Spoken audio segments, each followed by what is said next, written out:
Business as usual pa rin ang gobyerno sa gitna ng naranasang ingay sa politika.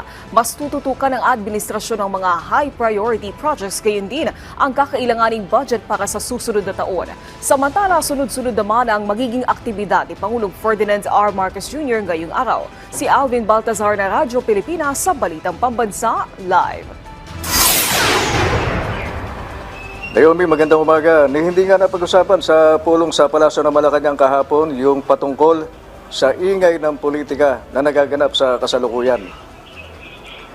Sa pulong ng Pangulo sa Economic Manager sa Malacanang, sinabi ni NEDA Chief Arsenio Balisacan na sentro ng meeting nila sa Pangulo ay ang tiyaking matututukan ng mga nakalinyang priority projects sa 2025. Kasama din sa pinasisiguro ng Chief Executive ang kakailanganing budget sa susunod na taon na siyang magpopondo sa mga tiniguriang high priority projects sa 2025. It is focused on the budget for 2025 and the need to prioritize our the funding of the high priority projects of government of this administration. Ayon naman kay DTI Secretary Maria Cristina Roque, walang nababanggit ang mga negosyante sa kanila, partikular sa kung meron ba silang agam-agam sa paglalagak ng kanilang negosyo sa bansa. Sa halip, sabi ni Roque, ay maraming negosyong nakatakdang pumasok pa sa bansa at ipupursigian niya ito ng pamahalaan. It's business as usual for us, ang sabi ni Roque.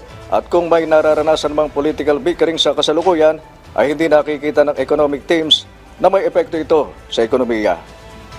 Actually, there are a lot of investments that are coming in and we are pursuing those investments. So they haven't mentioned anything yet about these things that are happening. Business as usual for us, and I don't think that these political noises would have any impact on the economy. At habang ramdam ang init sa kasalukuyan ng sitwasyon ng politika, ay tuloy lang ang trabaho ni Pangulong Ferdinand Marcos Jr. sa araw na ito. At sa katunayan ay sasabak ito sa sunod-sunod na mga aktibidad. Ang destinasyon na Naomi ng punong ekutibo para sa araw na ito ay ang lalawigan ng Quezon, kung saan ay 4 na mga aktibidad ang nakaschedule na puntahan ng Pangulo. Nagulat mula sa Palasyo ng Malacanang, ako naman si Alvin Baltazar ng Radyo Pilipinas para sa Balitang Pambansa.